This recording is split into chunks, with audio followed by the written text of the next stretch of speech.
Have you ever heard that you should sleep on decisions?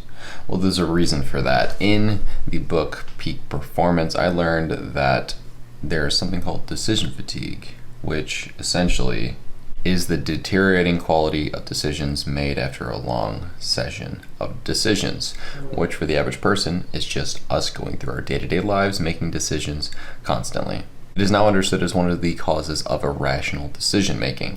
And in this video, I'm going to break down what decision fatigue is, how you can avoid it, and how I personally avoid it on a day-to-day basis. So to get started, I am going to get some work done on my computer. Gotta do some comment responding, and then I need to go change and get running before some bad weather hits.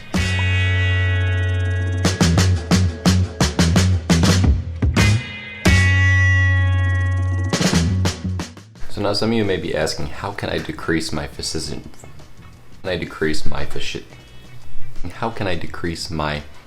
fatigue? And it's important to remember that when I talk about frameworks, Google Calendar planning, time blocking, a lot of these things are made so that I decrease my own decision fatigue, right?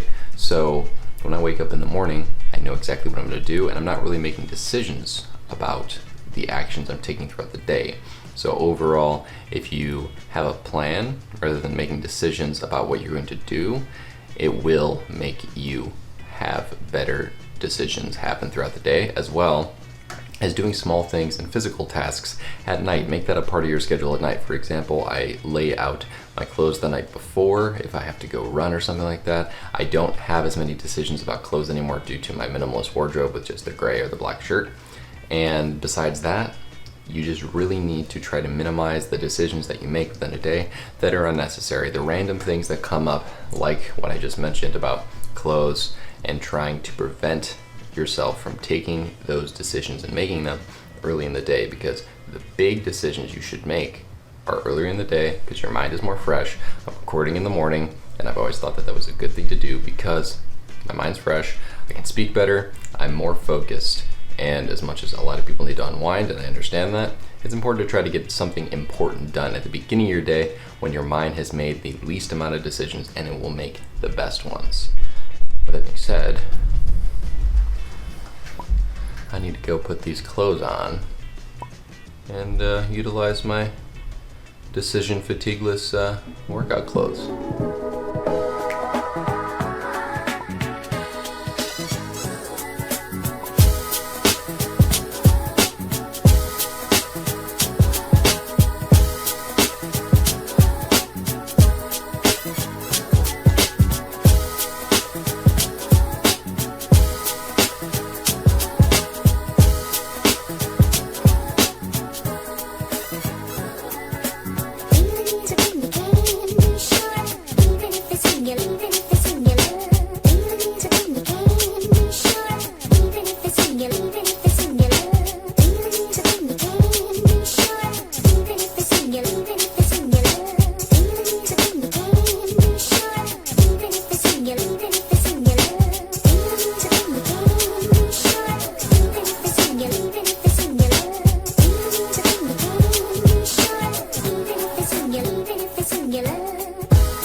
How do I utilize decision fatigue to my advantage?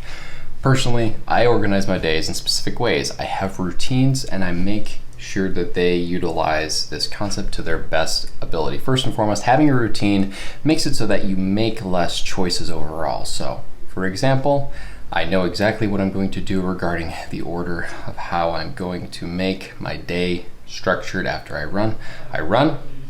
I go stretch and have my protein, I cook, I shower, and then I come back. I also specifically know that I'm gonna wear my gray or black shirt. I make much less decisions throughout the day through having routines. There's a reason why structured people tend to be successful. It's because they're not making as many decisions. They're making powerful decisions early in the day, and they're also making better decisions throughout it because they know how to structure their day properly. I always clean at night because in the morning, making those little decisions and little tasks happen, you're actually kind of draining that big pool of power from your brain, and this is decision fatigue will set in a little bit more easily when you have that going on. So I am going to go get cleaned up, get some work done. I have homework I need to do, and yeah, it was cold, but now I feel kind of hot and sweaty, so I'm gonna.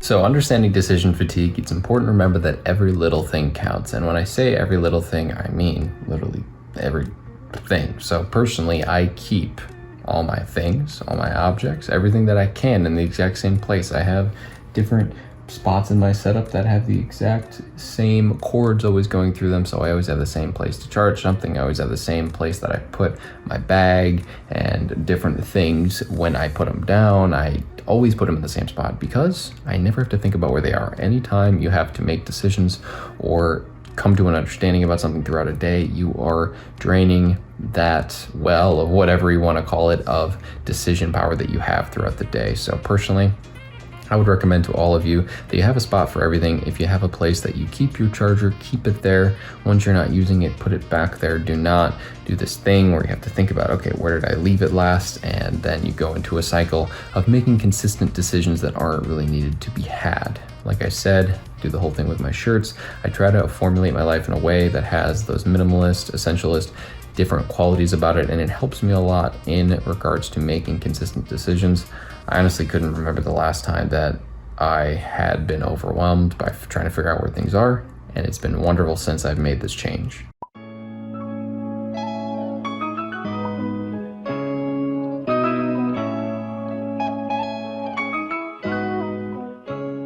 My last question to you guys is, how are you going to utilize this information? What are you going to change in your day-to-day life that will help you stop underutilizing the concept of not knowing what decision fatigue is? In my day-to-day life, I got a lot going on, so I got to make sure that I stay as sharp as possible in any way that I possibly can. I just did some homework and it was not too bad. It's for one of my marketing classes, which I am almost done with as my quarter is almost coming to a close. That being said, thank you guys so much for watching, and I will see you in the next one.